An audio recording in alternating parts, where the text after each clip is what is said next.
teacher. I worked in that two-story building that burned down, went to a cottage, taught in a classroom that was really a bedroom, and then I moved to the top floor of the school board building, which was another bedroom, and then I thought I'd died and gone to heaven when I went down the hill next to Dr. Kerr's office and taught in a trailer. Then finally, I was in that time, I met my lovely wife who's in the back. She gave me 4 beautiful children who are all doing great. I ran and served on the town council for years, and the town council that I was on built that building over there. And some of you I taught, and we were all back in that corner room for many a year. I retired from here, so I'm kind of one of those, started one place and finished one place. That's after 30 years. I went off to town council, and then Jack McGuire was the county board supervisor at the time. Unfortunately, he passed away. Mr. Liber took that space until there was an election, so there was an opening, and people asked me to run for the supervisor position, which I did, and I ran and won. Since that time, there's been an awful lot of things going on. Certain things need to be told, like a town is created by the state, allowed to be created by the state, to add services that the county does not do. Okay, it's still part of the county, period. We have some people in town that are isolationists. They think we should be a city. Well, I'm here to tell you, you can't afford to be a city with all the requirements and stuff, social service, sheriff's department, all of that is very, very hard. Thank you, Mr. Robertson. Look forward to your questions. Okay. Mr. Trivet, what are your core values and how do they manifest in your professional life? I couldn't hear what you're saying. It's blurry up here. Yes. What are your core values and how do they manifest in your professional life? Well, first of all, I'm a Christian, and you know, I try to be a friend to everyone. And if you lived in my neighborhood, you would know that if my neighbor's sick, I'm going to cut their grass, or I'm going to shovel their walks, or whatever it takes to help other people. I've been in federal law enforcement for almost 25 years, enforcing the law. I'm very familiar with the law. I've been around business for 30 years. And I feel like my experience will enable me to do a good job for the county as well as the town. But I think the town needs a representative that's going to actually be able to collaborate with the town council and bring information to meetings before a vote is taken if it's going to affect your tax dollars. Thank you, Mr. Trivet. Mr. Robertson, 1 minute, same question. What are your core values and how do they manifest in your professional life? It's just the way I was raised, both my mother and father. My mother was a teacher, I'm a teacher. I've got brothers and sisters that were teachers and stuff. My mother was the one who found Colonial Beach years ago. We came down here as teenagers and stuff like that, and the old saying is once you get that sand in between your toes, you can't go away. So here I am 40-some years later. I've always tried to, as a teacher, you always give back, you always help kids, you always do everything like that. And I do that same thing with the town. I try very hard to make sure the town is first and foremost when it comes to anything with the county. I talk to the county all the time about what we can do more for the town. There's a little difference there because the other 4 districts are rural, farming and stuff. We don't have that here in Colonial Beach. So there is a little difference and a little problem sometimes between them. I've had great councils to work with. I've had other councils that didn't want anything to do with the town. I mean the county, excuse me. And so it made it very, very difficult to work together. Thank you, Mr. Robertson. Question for you, Mr. Robertson. What does the current relationship look like?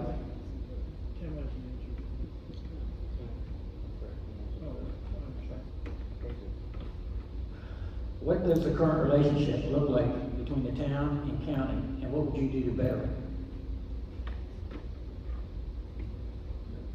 Mr. Robertson. Oh, okay. There's still some of this isolationist, which I believe my opponent is pushing, of we need to be separate. No, we need to be together. I can tell you right now, the the town manager hasn't spoke to the county administrator in months, and that should be a weekly thing. You should be talking to find out what's available. The county has helped many times with grants and stuff like that the town has just said, the town council, not the townspeople, the town council said, no, we're not interested, we can do it all on our own. That's not right. We need to work together. And anytime I ask the county administrator to come up here and talk, he's been more than willing. We came up here and talked about the budget the last time without any problem whatsoever. You don't have to like the guy to understand what he's saying and talking about. He knows his job and he knows what he's doing. We're gonna miss him when he retires. Okay, thank you, Mr. Robertson. Mr. Trivett, same question. What does the current relationship look like between the town and county, and what would you do to better it? 1 minute. Well, first of all, I think it's non-existent, and you can look at that by the amount of votes that's occurred. What caused me to run for this position is on April the 17th, Mr. Robertson came to a council meeting and he announced, I got bad news and more bad news for you. And he usually says for you all, which means you all and him not being included in it. But he made the motion and he voted for our organizations to have to pay the Sheriff's Department overtime. That'd be Bike Fest, July 4th. We're the only ones in the county that does these big events where the Sheriff's Department comes and does these things. And, you know, I think that too many things are put on us. And as far as Mr. Rosati goes, Mr. Robertson announced that he'd be retiring. Well, I asked him that question. He wrote me a letter and said that the Board of Supervisors is, it's a personnel matter and that there has been no discussion between him and the Board of Supervisors about him retiring. So people are tired of Norm Rosati. And if I'm elected, his contract is up January the 1st, 2020, and I will support it to be renewed because I think that he believes we're an island.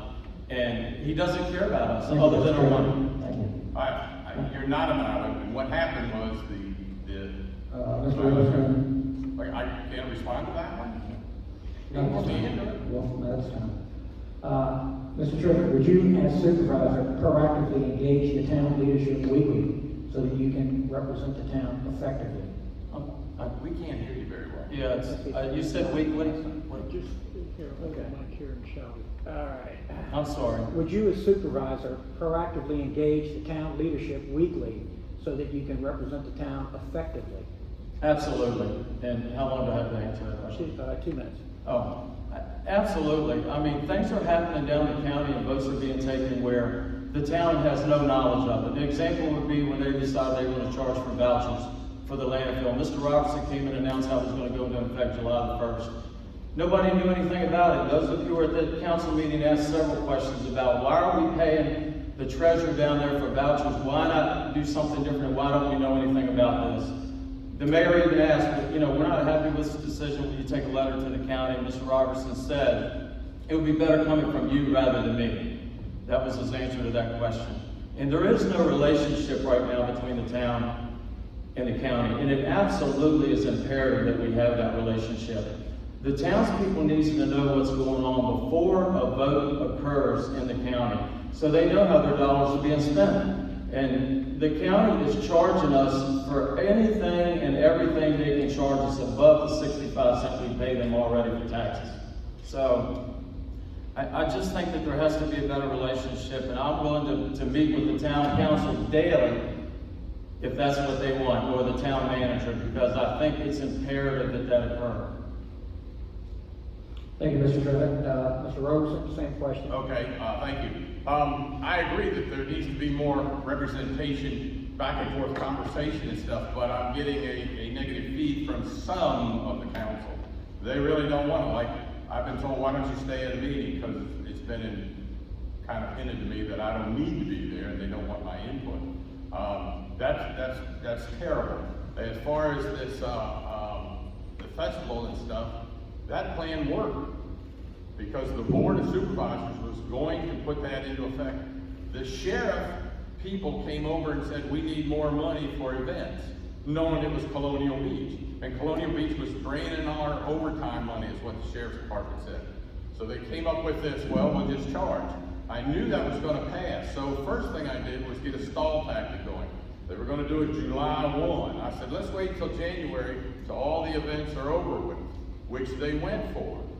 Then the second thing was they told the sheriff, you gotta put the bill together and send it to the people. And he went, I'm not doing that. So that officially killed that whole thing, which I would. All right, thank you. Can I respond to that, or is it another question? Yeah, another question, Mr. Robertson. How would you involve the citizens of Colonial Beach in the decision-making process by the county government? I've always tried to ask at meetings, does anybody have any questions? Can I help anything? Can I do anything? And now I've been told that I can't ask the audience anything at a meeting. So what I would like to do is maybe hold my own little meeting beforehand or after, so that I can just talk to the citizens and stuff before the council meeting or after the council meeting. And anything they need, I've been very available. I have people stop me on the street and ask me questions all the time. I try to look into whatever they want. Remember now, the county is trying to do whatever it does is for the whole county, everybody involved, not just here. So it does take a little bit of work, and we do meet. I have no problems meeting with people and talking to people. I always have. Thank you, Mr. Robertson. Mr. Trigger, the Westmoreland News reported that the county has not lived up to its agreement concerning payments for county wastewater treatment at the town facility. What might you do to correct this problem? Well, it's going to be a legal problem now, because the town is going to file suit against the county for that. They announced that at a council meeting not too long ago. There should have been collaboration about that between the county and the town. I know that the town met with the county. Mr. Robertson wasn't even at the meeting. There will never be a meeting that I will not be at for any reason if I'm representing you as the citizens of this town. Work or anything else. If I can't be there, they'll postpone the meeting. Because if you elect me, I'm there to represent you. And if I don't have firsthand knowledge, I don't have a clue what's going on. So I can tell you, I don't know. I think that would be a legal issue. They owe us $868,000. I think it's terrible. But that's how they treat us. And can I say other things? It doesn't matter what I say, right? So to answer what Mr. Robertson said, I asked the county administrator, was there a different vote? Because he claims that it's not going to happen now. Mr. Rasavi said the Board of Supervisors has not taken action to reverse this decision in this regard. And what he's talking about is the vote that was taken on April the 2nd, 2019 to charge the chamber and other organizations overtime. So there's been no change in that. Mr. Robertson can say it's going away all at once. What happened is the sheriff is a constitutional officer. And when he got the letter that I have a copy of that I'm willing to share with anybody, he flipped his lid. And he let them know, I don't work for the Board of Supervisors. I'm a constitutional officer, and you don't tell me what to do. And that's basically, he's not going to do it, but if you read the letter, it says the finance director for the county is going to build the organizations. And I'll be glad to provide that to anybody that wants to see it, along with the FOIA requests I did to get answers to those questions. Thank you, Mr. Trivett. Mr. Robertson, same question. The Westmoreland News reported that the county has not lived up to its agreement concerning payments for county wastewater treatment at the town facility. What might you do to correct this problem? Okay. 2 minutes. The contract was done in 1998, then worked together to 2004. I wasn't on the board, he wasn't around. The two lawyers back then, unfortunately, who put it together have passed away. I'm not a lawyer, he's not a lawyer. The town thinks they're 100% right on it. The county thinks they're 100% right on it. What I did do was ask the town attorney to get with the county attorney for a meeting for just the two of them to sit down and talk and maybe work something out. They agreed to that. And at the last minute, next thing I know, the town manager, the mayor, and everybody's going down there. And I was working, so they had to call in the chairman of the County Board of Supervisors to sit in. That was not supposed to happen. It was supposed to be just the two lawyers sitting down, but that didn't happen. Unfortunately, there were more. Or if I'd have known about it soon enough, I would have been there. I had to work at that time. And they even talked about other things, which that was not what the meeting was about. It was only about the sewer agreement. And unfortunately, like I said, both think they're 100% right, so it is going to end up being a legal situation. As far as that, yes, the finance, we talked about that tax for not the tax, but charging for services, the events, that has to go through the finance. But who has to put it together? The sheriff. And I knew the sheriff wasn't going for it. So when he said, no, I'm not doing it, you can't tell me what to do, that ended it. The finance committee is only writes it up because he's got to tell them how many people he had working, how many hours at work, how much it was going to cost. So the finance can put it together and hand the bill to the town. But that's gone. And I'm real pleased that I worked that out. Now the bill is still, the ordinance is still there if the sheriff ever wanted to put something back together again. But I'm sure that would end up being dead too. Thank you, Mr. Roberson. Mr. Roberson, one of the largest burdens on the town's budget is for the agreements for the 9/11 tower costing $118,000 annually and dispatch $314,000 annually. This plan was formulated with little input from the leadership of the town. How do you respond? There was plenty of input in that. First off, the dispatching, the old town council wanted to do away with the police department altogether. And the board said, why don't you just do away with something first and work your way into it? Because the sheriff was there too, and he said, I can't handle all this at one time. So they did away with dispatching and gave it to the county. The county says, all right, you gotta pay for the dispatchers. So the same amount of money that the town would pay the dispatchers sitting over there behind the bank is the same amount of money that they're paying roughly down at the county for the same dispatchers. There's 4 full-time dispatchers and a couple of part-times to make it 24/7, 365 days a year. So that's one part of it. Now the other cost is, when you say, and he talks about this 65 cents, do you know where that tax is? No, it's on your phone bill. Remember what it used to be, $1.50 and stuff like that? That's what we used to charge, and the Verizon collected it and then sent it back to the localities.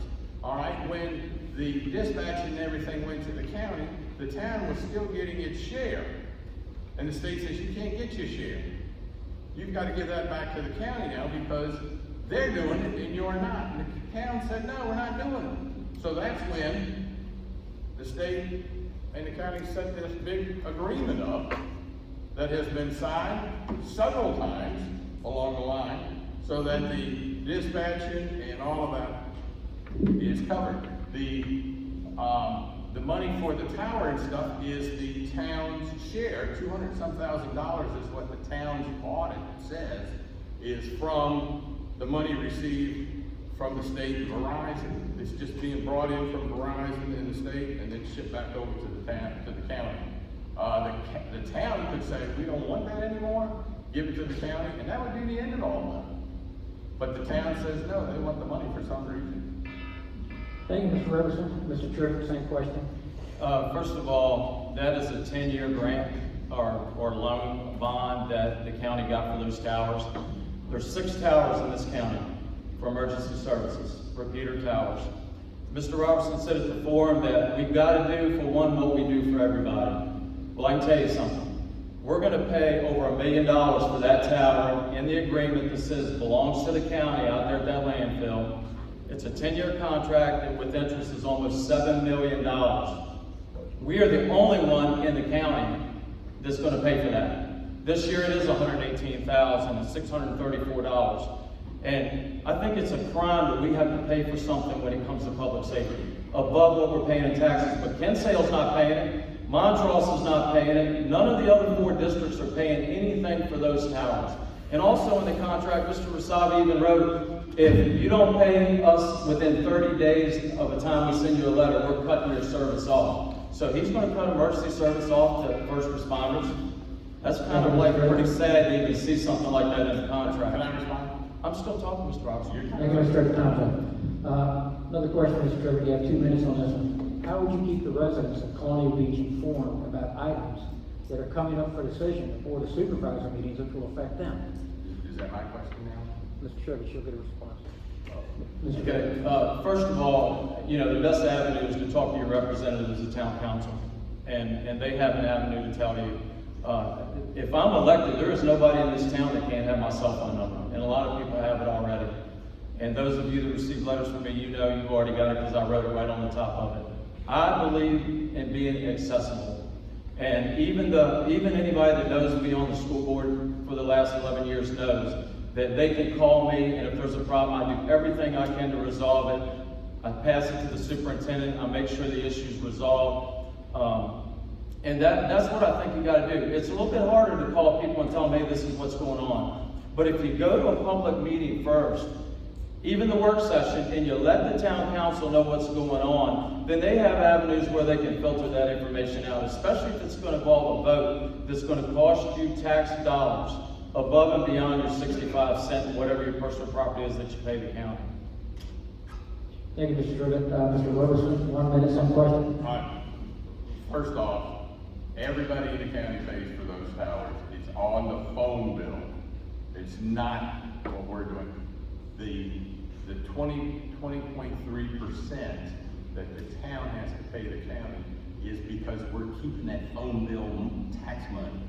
And the town has to give it back to the county. So everybody in the county is paying that bill. He's incorrect.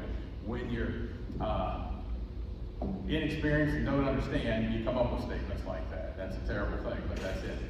I make myself very well known. You see me running around all over town. Heck, I drive a propane truck around town and I get people stopping me and talking to me. I have no problems going to the council and letting them know everything of what's going on. I try to do that when I get my couple of minutes at a meeting, and I call the office. I do all types of stuff that I can to help out. I talk to other people. I talk to you all. But it is very important to let everybody know. He talked about that voucher for. You've always paid for tires. Thank you, Mr. Roberson. Tires, construction material. Thank and you, Mr. brush. Roberson. Next You've always question. paid for that. That's nothing new. Okay. It has been repeated that the total financial package for individual supervisors is approximately $20,000, including health benefits. Do you feel that such expenses should be carried by the individual, town, or county? He asked if he FOIA'd that to the county, wanted to know what my insurance was and stuff like that. My insurance, when I went on the board, I had insurance here at the school, even though I was retired and I had to pay for it, okay? Since then, as chairman, he's done away with that as far as retirees getting the group plan. The county, when I went down there, said, hey, do you want to be part of our medical? And I went, well, what do I got to do? They said, well, you just sign up. And just like most businesses and stuff, the county pays a little, I paid more. The little check I got each month, I had to write another check to cover it all and give to them. My insurance down there, health insurance and stuff, is the exact same as the secretary, the clerk, the deputy sheriffs, everybody. It's nothing special or fantastic, it's the same amount. And 4 of the 5 board members take it. The one that doesn't has a federal medical, which is a whole lot better. I don't have that opportunity. I just spent $1,000 on 2 crowns, and I got to spend $3,000 for a cataract, and that's after what the insurance pays. So, yeah, it's not perfect by any stretch of the imagination, but they do that for all board members and for all of the other people that work down there. Thank you. Thank you, Mr. Roberson. Mr. Tribbett, same question again in 1 minute. Well, let me tell you, in March, the sheriff asked for 6 police cars. And Mr. Rasabi, in his infinite wisdom, approved for 4. At that same meeting on March the 11th, Mr. Robertson and the full board voted themselves to double their annual pay from $6,000 to $12,000. So Mr. Rasabi saved about $20,000. They increased their salary up to $30,000, and I just think that's wrong. They put themselves before public safety. And you know, Mr. Robertson's right. They were paying $15,965 for his insurance in 2017. 19, it was $12,327. We had to remove people from our insurance because our insurance was going to cancel us. They said, you have people on your insurance that's Medicare, and so is he. So why would you have somebody that's 65 years old on your insurance policy when they're most likely to probably need the insurance? Our insurance was going through the Thank you, Mr. sky. Tribbett. Thank you. Question to Mr. Tribbett. The Westmoreland County has set aside nearly $500,000 for use in parks and recreation. How might you affect access to part of this money from parks and recreation in Colonial Beach? I can't hear that. I just couldn't hear the first part of that. Do I get an answer or response? He gets the first and you'll get a second, okay? The Westmoreland County has set aside nearly $500,000 for use in parks and recreation. How might you affect access to parts of this money for parks and recreation in Colonial Beach? You're asking how much money should they get? I don't Uh, understand your question. The county has set aside nearly Yep. $500,000 for use in parks and recreation in the county, I assume. How might you affect access to part of this money for parks and recreation in Colonial Beach? Well, I can pretty much tell you that anything the county has, the county's gonna keep, and they're not gonna give us. I'm pretty sure of that, nothing in this town. We already know that anytime we do anything for recreation or anything, how do we get the money? We raise it, or somebody donates it. That's how we get everything. The county doesn't give us anything that I'm aware of when it comes to parks and recreation, no matter what they have. And I think that that's not right. Like I said before, and I'll say it again, we're like an island. You know, and Westmoreland County could care less about us. All they want is our tax dollars. And that's how I feel about it. I don't think they're gonna give us anything from parks and recreation or anything else. Thank you, Mr. Trivett. Mr. All right, Rhodes, so I same can respond to question. that? 1 minute, same question. Okay, thank you. That's not true, because what happened was years ago, the county said, hey, you wanna join us for Little League and all this kind of stuff, the Parks and Recs, and the town said, no, we're gonna do our own. Once again, that isolationism, which is what he's pushing. You can't do that. So since that point on, the county has its thing and has always offered it.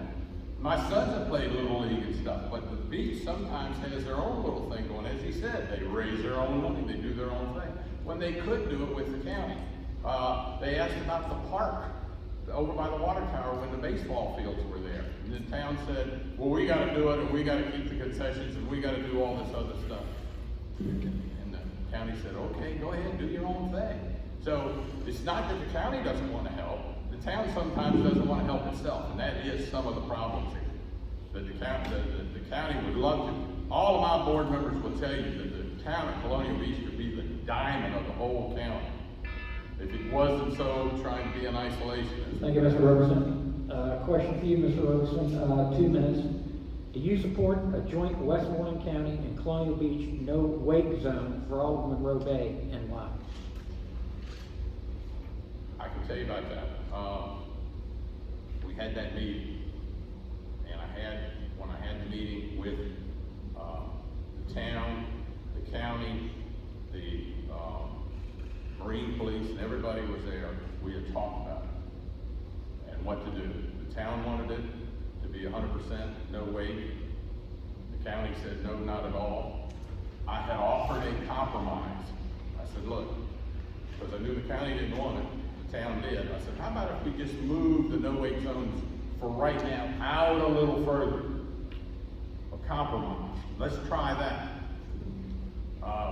The county gentleman was kind of going, I could probably buy that. But what did the town do? No, we don't want any of that. It's got to be all or nothing. And that ended the conversation real quick. I don't have a boat. I don't go out boating.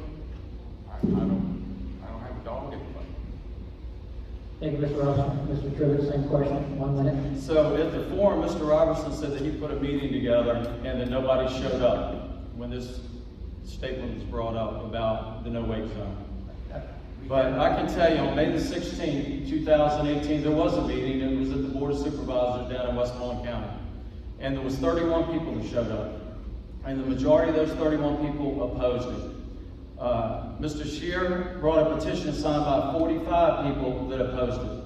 Most of these people I've known my whole life that have lived on that creek. We've skied on that creek, we've used it for recreation. There was actually even a marina owner from the town that opposed it. So that was a clear sign that there was a lot of opposition to it. The Virginia State Game Commission makes a decision whether you can have a no-wake zone. And I think the answer to that question is that if you have a marina and you want a no-wake zone, you apply to the state. If they approve it, you make the no-wake zone in front of your marina, just like the chicks have done down at the yacht club. That's a resolve to it, and then the rest of the creek can be used for recreation. That's exactly what I tried to do. Thank you, Mr. Trivett. Mr. Trevor, question, 2 minutes. What are your top 3 priorities for small businesses in Colonial Beach? And why would small business owners vote for you? Well, as most of you probably know, my family's in business, so I'm a strong supporter of business. I also recognize that it's extremely hard in Colonial Beach to have a business. We're a summer community, basically. And so, but I think that what we have to do is look at regulations to ensure that we're being business friendly when people come to the town or town hall or wherever, I think we need to have open arms and do everything we can to help them create businesses, to sustain businesses. All of us that have lived here for years knows that it's you know, you see businesses come and go constantly. And we just don't have the people to support a lot of businesses. But I'm pro-business, and anything that I could do to help that process, I'm all for. Because that helps our tax base. It's very hard to pay taxes when all you have is residential taxes. Thank you, Mr. Trivett. Mr. Roberson, same question in 1 minute. Very much for it. Matter of fact, I pushed for the enterprise zone that the town really didn't have what the county did, and since you are part of the county, that also included Colonial Beach, so that you could bring businesses in, they'd be charged less taxes. Both the county and the town had to do things to bring businesses in. The enterprise zone is starting to expire, so we've pushed for another 5-year extension on that to try to bring them in. The state will send people to the county all the time for businesses to look at places, and they've been sent to the town to look around. One of the problems that the town has is that it has what's called a B-poll tax. You pay taxes on how much money your gross amount.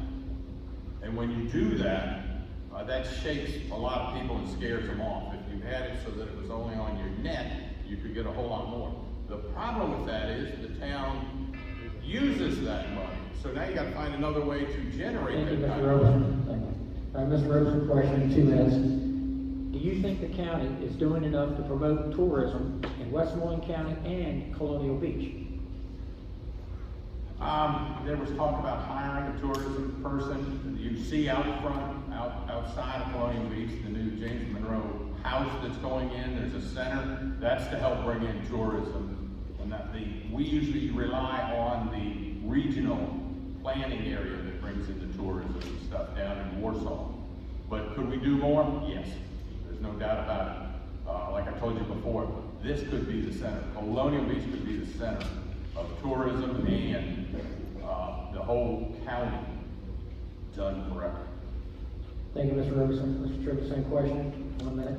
Well, I think anything that the county and town can do to collaborate and bring business, tourism, anything where we do it together, it's going to benefit both of us. But I can tell you, just like Mr. Robertson talking about a commerce center that he was going to start working on, but you know, we've incurred $55 million in debt through the county, through that brand new school, $7 million for that tower, and that's not counting the $12 million for the courthouse and sheriff's department. Folks, that is huge. And the county has done nothing to generate business to pay for that. And if you read the Westmoreland News this week, you saw where Norma Saga's comment was, we're going to do everything possible to figure out how to pay for it. So, and I think they will, and I think they're going to try to use our tax dollars to do that any way they can. But that's a lot of debt when you've done nothing to bring business in to help you pay for it. You know, we have Carry On Trailer. That's the biggest probably retailer in this county. But what else has the county brought here and generated revenue from? I don't know what it is.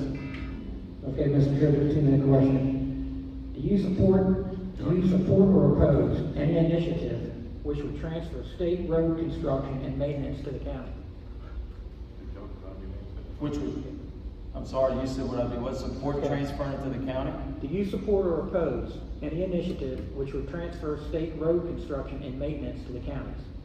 Well, it depends on what it's going to cost us. If they're going to send us a bill every time they do something, then, I mean, you got to look at what is it going to cost us to do that? I don't oppose sending anything to the county. But we send nothing to the county that we don't get a bill for. Every time the county's involved in anything, we are going to be charged for it. And so you've got to look at any of those kind of things. Are we going to have to pay for it somehow or another? Because I can tell you, our county administrator is going to find a way to send you a bill and make you pay for it. I don't care what the county has you doing. Thank you, Mr. Tripp. Mr. Roberson, 1 minute. The transfer, what I didn't hear. Do you support or oppose any initiative which would transfer state road construction and maintenance to the counties? State roads? Construction. Construction and stuff. The truth is, the county will tell you they don't own any roads. It's all done by the highway department. Matter of fact, I'm the one that brought in in Riverside Meadows when I found out there was a plan that we could get state money, highway money, the county money, and the town money to do the paving in Riverside Meadows. We had one mayor that said, no, he didn't want anything to do with the county and that. Another mayor said, yes, let's do it. We got 3 roads, Santa Maria, and I think Linda, and a couple, and Riverside Drive was done, paid for by about 30% of the total cost of what it cost to pave it. And then they did Meadow again, and that was supposed to be taken in. So there were plans, but unfortunately now that we've reached 3,500 population, the highway department is out of it. They just write a check for state maintained roads for the town to do the maintenance on it. But the county does not do any maintenance on roads, doesn't pay any. It's the highway department that has all, in the whole state of Virginia.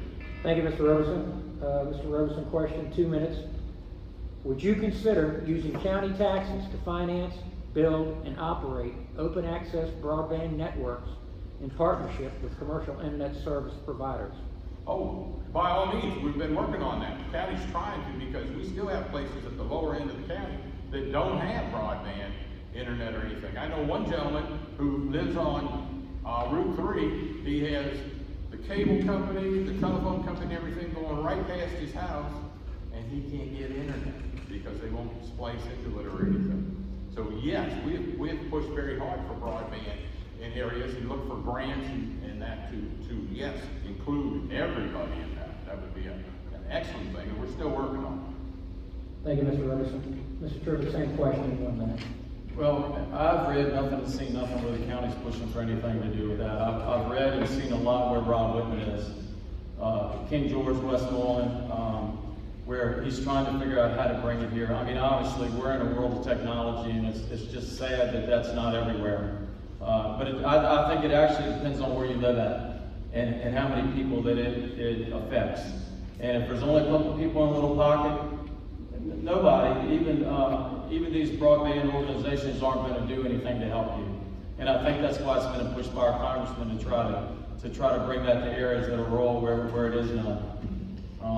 These towers that we have, 6 towers for radio communications, you know, that's going to be a great thing for our county and our town, no doubt about it, because being in the fire service, there's so many areas that we go with portable radios where they don't work. And you're talking about a life or death situation. So I just think that anything that we can do to work with the county, which is something we haven't had any communication with. Thank you, Mr. Tribbett. Question, Mr. Tribbett, 2 minutes.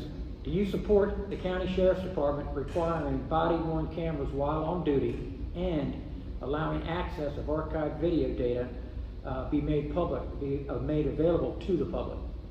Well, I absolutely support any kind of video, and because video doesn't lie, and when you use it properly, you can go back and review exactly what's occurred. As far as providing it to the public, I think if there's an incident that has occurred, it has to have a thorough investigation first. You just can't take evidence and release it to the county or to the citizens that could interfere with an investigation that's ongoing. But I think once that investigation is completed, then by all means, I think that should be released. And you're seeing that countrywide where video is being released to the public. And I don't object to that at all, as long as it doesn't have any evidentiary value initially, until all of that is exhausted, because there could be civil suits involved, it could be criminal involved, that could affect any kind of case that comes out of that video. Thank you, Mr. Tripp. Mr. Robeson, 1 minute. I firmly believe in that. I know he's got support from the sheriff's department because he's promised them more money, whatever. But always, matter of fact, we hired another lawyer in the building down there that has to view all of those films and stuff in case there's something that comes to court. So yes, we not only did we pay for it, the county paid for all of the cameras, but also had to pay for another attorney to investigate everything that goes on. So yes, I'm 100% behind all of that. Giving it to the public, I think if there's a situation that calls for that, then yes. But just for me to walk in and see something, I don't know how much time it would take and all that to pull it up. I'd have to look into that. Thank you, Mr. Robertson. Mr. Robertson, 2 minutes on this question. Do you support the Main Street initiative for Colonial Beach?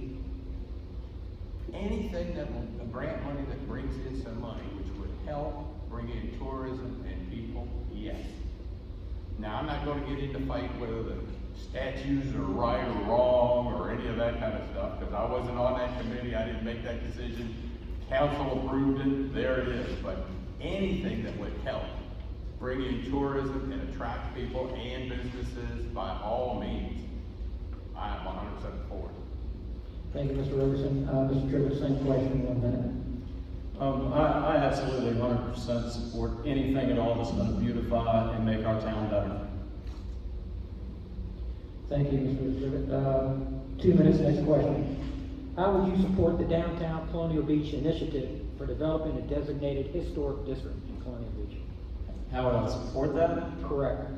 Well, you've already got somebody that's doing all of that. There's an organization that's bringing that together. So, I mean, I support anything they come up with. I was at the council meeting when they talked about it the other night, but other than supporting it, I'm not sure there's anything I could do. That would be up to the people that's involved in that from the state level that was at that meeting, at that town council meeting last week. Thank you, Mr. Trivett. Mr. Robertson, same question. Years back, we did have a historical area down there, and then the council did away with it. Now people want to bring it back. The unfortunate thing is some of the good historical buildings are long gone, but it is very nice to keep some of the buildings that we have left. I think that's a good idea to have a historical district. It's maybe not as restrictive as some other places are, but yes, it would be nice to have to help bring businesses and stuff like that, and with the enterprise zone to help bring businesses back. Thank you, Mr. Robertson. 2 minutes, next question. What do you feel are your strengths in working with other supervisors and the county executive? Hi. We've had supervisors in the past from the town that did not work well. I work well with them. I'm not part of their good old boy network, but they respect me, I respect them, and I know what battles to fight and where I can go with them. They will talk to me, I can call them and stuff, so it is a good working relationship that I have. And I can ask for things for the town and work with them to bring them in. I think I have a very good rapport with them, and I've tried very hard. Do I agree with everything they do? No, that's not it. Especially because, like I said, they're all kind of rural area, and we're an urban area, so there are some differences and stuff that happens in that. But I work well with them. I have no problem. Thank you, Mr. Robertson. Mr. Trivett, same question. Well, I understand that you have to work with the board of supervisors, but I can tell you right now, Mr. Robertson is definitely one of the good old boys right with them, and whatever Mr. Rosali tells any of those board of supervisors, they're gonna do. And all you gotta do is go back and look at the minutes that I've looked at for the last 2 years. And you're gonna see any suggestion he's had, anything he said, Mr. Robertson makes the motion, it's approved unanimously. And, you know, I know you gotta work with them, but you gotta have somebody down there fighting, whether they vote against you or not, for what you believe in and what this town is all about. I mean, they're using our tax dollars. Understand, you're 1/5 of the vote for the whole county. But there is no relationship right now between the county and the town. And you've heard Mr. Robertson already criticize almost every town council that we've had. Well, maybe he's the problem that nobody can get along with him. But I can tell you right now, I don't care who it is. I've been through several town councils. Some of them didn't like me, some of them did. But I always sat down with them, I explained the budget, I explained what was going on. Thank you, Mr. Trivett. I can respond to that. Once you get him there. Mr. Trivett, do you have specific ideas of how to support a vibrant economy in our town as well as the county? A vibrant economy? Yes, sir. Well, first of all, there's people in positions that do that. You hire staff that are gonna be trying to bring new business in that meet. I mean, as a board of supervisor or even as a town council member, you're not gonna be involved in those day-to-day things, but when they bring these things to your attention, you're gonna be there hopefully to support them, to be there to help them bring it to fruition. I mean, you know, that's what you're there for, is to be support. But you have people who are professionals, even in the county, in economic development, that are going to try to bring these things to you to vote on. And that's what your position is basically gonna be. To look at what they brought, see how it's gonna work out for the town and for the county, and then support it or not support it. Thank you, Mr. Trivett. Mr. Robertson? on that? Repeat the question again. Do you have specific ideas of how to support a vibrant economy in our town as well as the county? Yes, as I've mentioned two things already. The enterprise zone, which helps tax breaks for new businesses and for older businesses too that want to expand, that would help us here. And also, as I mentioned too, that peephole tax, if we could do something with that to attract more businesses in and out. Can't hear me? Wow. Peephole tax would be one that I'd look at it somehow or another, how we could modify that some way, shape, or form to attract businesses. And also, as I said, the enterprise zone, which is a state-run thing, which is very good to help bring businesses in. Thank you, Mr. Robertson. Next question, 2 minutes. Social media is of increasing importance in communication. What do you see as its role in informing the citizens of Colonial Beach as to what's going on in the county? We put our stuff online all the time, and I'll be honest with you, I'm not that good at social media. I text back and forth a little bit and that, and I do have a web page that I put together for this election and stuff, and you can contact me there. I think it's very important now. It's just the future. That's the way it is. Everybody goes to that to find out what's going on. There's no way around it. You have to get involved with it. And the county is putting stuff online all the time. I would like to get the county to put the meetings online, but I'm getting some resistance from some of the other board members on it. It's so simple to do. I wish we did it on all our board meetings so everybody had a chance to watch. And I've asked for that too. Thank you, Mr. Robertson. Mr. Trivett, same question, 1 minute. Well, social media actually is very important if it's one way. Because unfortunately, if you put information out there and you allow people to respond to it, just think of the comments you get. Don't matter what it is, it turns into a disaster. But it's a great opportunity to let the people know what's going on. As long as you have somebody who does know something about the web and keeps it up to date and makes sure that the information that's being put out there is accurate. Thank you, Mr. Trivett. I have a follow-up question for Mr. Robertson. Yes, sir. For the benefit of the audience, do you know the website that the county gives its information to the citizens? It's the West. No, I can get it for you, sir. It's Westmoreland County. Westmoreland County, I think it's a .org or .government. Maybe my wife. Do you know what it is, dear? Westmorelandcounty.org. Okay. Thank you, Mr. Robertson. Mr. Trivett, 2 minutes. What specifically do you think the Westmoreland County Board of Supervisors could do to affect the toxic runoff into the Potomac River from the Morgantown Power Station? Well, that's a good question, and I'm not sure that they can do anything. Because anytime you have the government involved, I mean, all they can do basically is make whatever their complaint is known, and hopefully EPA or whoever it is will listen. But there's a lot of more toxins that go into that river other than from there, all the way from DC all the way down the river. And I'm not really sure you can do a whole lot to stop it. You know, you can complain about it, and normally people complain, their voices are heard if they complain loud enough. But that's something when you're dealing with the federal government, they control all that. And you would have to constantly make them aware of the issues, so hopefully they would do something about it. Thank you, Mr. Tripp. Mr. Robertson, same question. That's kind of a two-state thing. It'd be very difficult. We've talked about it. The biggest thing that the county sometimes worries about is the fertilizer and stuff that goes on fields that runs into the Potomac, because that's pollutant too. And there are some Chesapeake Bay Act things that have to be followed. Farmers don't like it, but they have to follow it. But that's more of a federal government thing. I understand. Thank you, Mr. Robertson. Mr. Robertson, next question, 2 minutes. The county voted to increase town residents' real estate taxes 2 cents to support general government. Is this tax increase being used for the school? Absolutely not. It is for the contingency. The county has to have about a 15% money set aside When we put the budget together, the county did not have that 15% set aside that the state requires.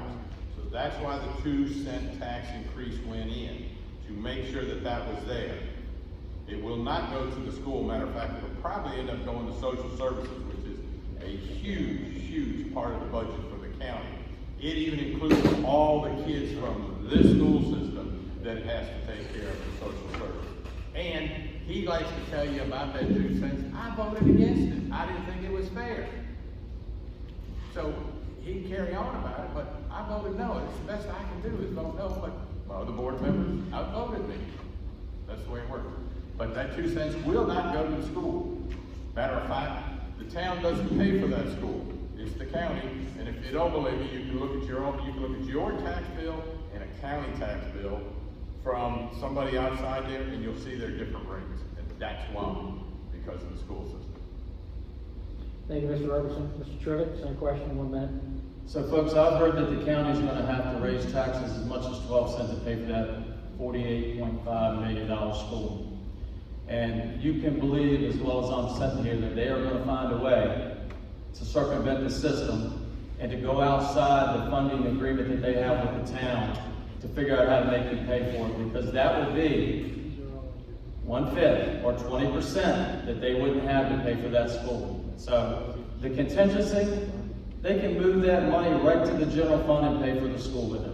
No. 2 cents. He can say whatever he wants, but I'm just telling you that I agree, it is illegal, but I can tell you, when you have the county administrator standing there right now, he will find a way to do it. I can promise you. They're not going to be able to pay for that school without our help. You can bet on that. Or either they're going to start using our taxes for something else where we won't know what it's for. If you ask them what it's for right now, they can't tell you, or they won't tell you. Ask. Thank you, Mr. Trivett. Mr. Trivett, two minutes on this question. What is the most important issue to solve with the county which would affect District 5? Well, first of all, communication is one thing, but one of the biggest issues is that $868,000 that the county owes the town of Palm Beach for sewer. It's crazy. And Mr. Robertson can say what he wants, but when you make an agreement, I don't care if it's verbal, it's an agreement. $1.7 million they said they were going to pay the town for the use of that sewage, and they didn't pay it. They still owe $868,000, but since Mr. Robertson said it was a poorly written contract, is exactly what he said at the forum. The town wrote it. So I can just tell you, but he represents the town. So that just goes to show you, he acts like he's not even part of the town. He criticizes our town constantly. I'm just amazed that somebody that lives in our town can be that critical of our town. I love my town, and I do everything possible to make it to be a better place to live and to play. And I don't criticize my town. Sometimes I do criticize my town officials because they don't vote sometimes like I think they should, but we elected them to do what they do, and we have to support them. And I'm just telling you folks, I will be here 365 days a year if I'm elected as your representative, and I will know what's going on in the county because I can research, and I want to know if it affects you because it's going to affect me as well. Thank you, Mr. Trivett. Mr. Robertson, 1 minute. The lawsuit that's coming, as I said, was poorly written. The town wrote it. I love this town too, and he says I'm always after the town council. I don't know anybody more after the town council than he was. I don't know how many times he told everybody he was going to run against Eddie because he couldn't stand Eddie and all this kind of stuff, and how poor the town council was treating the school and all this over and over. Every meeting he'd get all red in the face and carry on about it.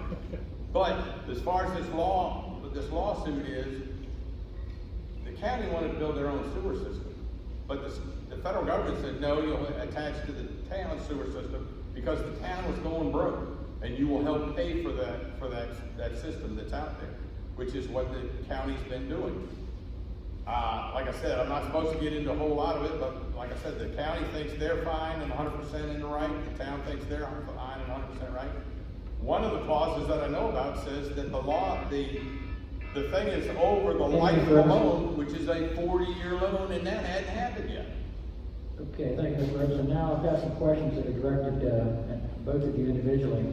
You'll have 2 minutes speak on it, and then the other person will get 1 minute to rebut. Question for you, Mr. Robertson, 2 minutes. Sir, what proposals voted upon by the Westmoreland County Board of Supervisors that had an adverse impact on Colonial Beach have you voted against, and what do you consider your achievements while serving as our 5th District Supervisor? More communication than there had been in the past, number one. Number two is, that whole thing about charging for events, that is a dead issue. And I'm glad I first did the stall tactic, and then finally with the sheriff saying he wasn't gonna bill anybody, that took care of it. There's been a lot of, like the last tax increase. I have not voted for a tax increase in years except for one, and that tax increase was to pay for paid fire and rescue to help the town and the rest of Westmoreland County out. That's the only tax increase I voted for. You can check that record. I really believe that fire and rescue is a very important thing, because they serve everybody. Whether you're young, old, it doesn't matter. That is very important.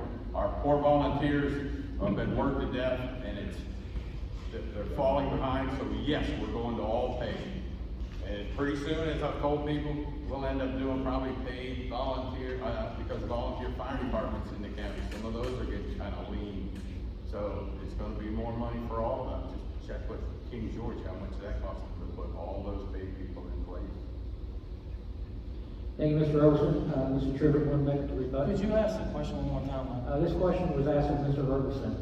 Sir, what proposals voted upon by the Westmoreland County Board of Supervisors that had an adverse impact on Colonial Beach have you voted against, and what do you consider your achievements while serving as our 5th District Supervisor? Okay, well, first of all, obviously I haven't voted on anything, so I know he has.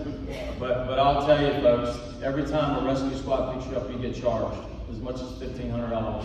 If they put you in a helicopter, it's as much as $35,000. As a first responder, the problem is, guess what? Colonial Beach is the only rescue squad left because the county did not treat the volunteers like they should have been treated. Down there in Mount Holly and in Montrose, they got brand new rescue squads sitting in their building because of a dispute between the county and the way they've been treated. Won't even let the county use them. We had a county paid people down here at the Point Beach Rescue Squad. They built a building for them out at Oak Road. Now they got to drive 6 miles because 90% of their calls are in this town. And Pat Fitzgerald runs by herself 90% of the time. She can't transport, so she just gets there till they show up. And it could be 15 minutes. So I don't know what's been solved there, but I tell you, when you have people volunteer, and I'm a life member of the fire department, and I literally volunteer hundreds of hours every year, and so does all of our volunteers, rescue and fire. You know, we get no incentive from the county other than the fact that they give us one vehicle and our taxes on it. Do I get to respond to that? Since it's a false statement. You'll get a chance. This question is addressed to you, Mr. Trivett. Sir, if you were elected the 5th District Supervisor and replaced Mr. Robertson, what would you do differently that he has done, and what has Mr. Robertson done that you disagree with? Well, first of all, he constantly says I have no experience. And I disagree with that because I got a whole lot of experience, actually a lot more experience than he does in a lot of different fields. I deal with attorneys every day. I deal with AUSAs. I deal with federal judges. I deal with people who are professionals every day of my life because of the field that I'm in. But you know, what I will do differently is I will support the town of Colonial Beach in everything, and I will fight for the town of Colonial Beach.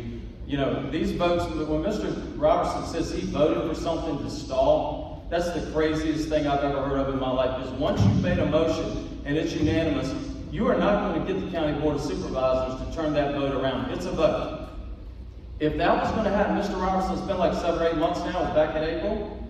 He could have went to the Board of Supervisors and said, let's put this on the agenda and remove it so that everybody totally understands that this is not going to happen. And I'll be glad to show you the letter where Mr. Rasavi sent it to the sheriff. Yes, he's right. The sheriff told him, y'all have lost your mind. I'm a constitutional officer and you don't direct me to do anything. But don't think Mr. Rasavi is not going to find a way to make these volunteer organizations like the Chamber pay for overtime. And what will happen is the town will end up saying, we don't need you. You know, we'll call you if we need you, because it would put the Chamber out of business if they had to pay $35,000, $40,000 for overtime for Bike Fest. And you all saw how many officers were here. It was probably over 100. All of the sheriff's department worked for 3 days. So public safety is extremely important to me. They do an analysis and everything to see how many people need to be, how many officers need to be at each event, and it's very, very costly. If that cost is passed on to us, it's going to be astronomical, and you won't be able to have these events anymore. I can assure you of that. Thank you, Mr. Trivett. Mr. Roberson? The sheriff's department, as he said, he's a constitutional officer, and he helps set his budget. And he does put the money in the overtime, and he does need to put enough in there to cover, because that's where he gets his money for these events. I can tell you that the county has helped him out drastically. The last 3 years, we've increased his budget by $500,000. Not only that, because he's a constitutional officer, he gets a lot of state money in there too. And that's gone up $30,000, $40,000 in the last few years also. So he's got plenty of money coming in. It's dependent on where he wants to put it, whether he wants to buy cars, do this, whatever. Matter of fact, I've helped with buying cars here in the town from him. He got some, a deal on some cars. I came to the town and told him, hey, look, he's got some, about $5,000, $6,000 cheaper car, because they were a year-old new model. And the town picked up on that and helped, picked up some and bought some from them. So I have helped. But it's an issue that the sheriff has to bring up now, not the council. The council's done with it. It's over, as far as I'm concerned, and most of the other board members don't have things like we have here in town. They don't have big events. Montrose is the only other one that has a field. So I felt real glad of killing that whole thing. Thank you. Thank you, Mr. Roberson. Mr. Roberson, 2-minute question. Do you think the town should work towards becoming a city? You can't even come close to a Ford city.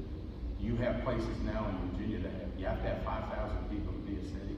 And the state even put a moratorium on it at one time because it's so expensive, because you have to do, like I said, the court systems, the jails, the social service, everything that the county does, you have to do also.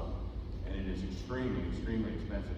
There have been some cities in the state of Virginia that have resorted back to being towns because of the expense of all of that. So you have to have a whole lot more than 5,000 people to become a city. Thank you, Mr. Roberson. Mr. Trivett? Yeah, I don't know what it would cost, whether it would be more money or not. I just know that there are some small cities. Norton is a small city in the state of Virginia. They've got about 3,500 residents actually. But they became a city before 1971 when you didn't have to have 5,000 people. But you know, if we could determine that we could be a city based on the tax money that we pay the county and the town, then I'd support it 100%. But I think it would take some research to determine whether you'd have to have your own social services, your own sheriff's department. Those services could still probably be shared with the county. But I'm just not familiar enough with it to answer that question. Thank you, Mr. Trivett. Now, gentlemen, we're going to go to the closing statements. Each of you will have a minute and a half. We'll start with you, Mr. Trivett. Well, I appreciate the opportunity for y'all to do this, Dr. Farney and the chamber. I think it's a very important thing for the people to decide who's going to represent them. And you know, I've represented this school division for 11 years, and actually Eddie Blunt, I've known him his whole life. And he and I have had some battles. But we shake hands at the end of the day, and we're friends, and I can promise you that. Everybody that's on that town council, I'm friends with. You know, when we argue, we may not agree on everything, but just like this year, we gave back $350,000 to the town. The town was nice enough to give us back half of it for our capital improvement plan, and they kept the other half to use for town plans. And that's the way you operate. We have had a good relationship. This school would not have been built if it hadn't been the relationship between myself and our board and the town council when Mike Ham was mayor. We had to work together to make it happen, and we did that. So I don't care who's on the town council. If you're representing the county, you have absolutely got to work with them. And whether they like me or not, I'm going to be in their face. I'm going to make them like me. Because I think that's what you've got to do. You've got to work together or we're all losers. And I'm gonna tell you, when I see some of these votes that Mr. Robertson has taken, and some of the things that he's done, there has been no collaboration. How in the world can you come up with some of this stuff and not talk to people about it? Appreciate it. Mr. Robertson, minute and a half. I love this town. I was on the council, now I'm on board of supervisors. I've had good councils to work with, I've had bad councils. This council, the new one, I'm excited about. I taught several of them. There's one that I know real well that's on this town council. I talk to her all the time, and she keeps me sane. I have no problems with this town council. We don't have to get along on everything, and we don't. That's not, I can't think of one time that I've gotten really upset with the town council as much as he's fought with the town council on everything going. He likes to talk about this building. I talk about the building over there because I helped raise the money, because that was on donations and everything else to help build that one over there. There have been some votes for tax increases. I've told you I voted against them. He likes to blame me for everything that's gone wrong with the whole town and the whole county and everything. That's not the truth. He doesn't understand. He talks about this tower, he keeps beating this tower to death. That's not correct. Like I told you, it's on your phone bill is where most of that's coming from. The other is because they're not paying it back to the county. And I've told the town council that if they gave the money back, that would be the end of all that mess, except for the dispatching, because the town no longer does it. They turned it over to the county and they have to pay for that person. So, I applaud the town council and what they've done and the direction they're headed in. I look forward to working for them, and I hope you'll vote for me. If you have any questions after this, I'll be right here to set it straight for you. Thank you. I hope you vote for me. Larry Robertson and Tim Trickett, we thank you for your participation in this forum tonight. I'd also like to thank Terry Geddes, Eric Nelson, Susan Mack, and all of you who have come and shown your interest in the democratic process. Please vote.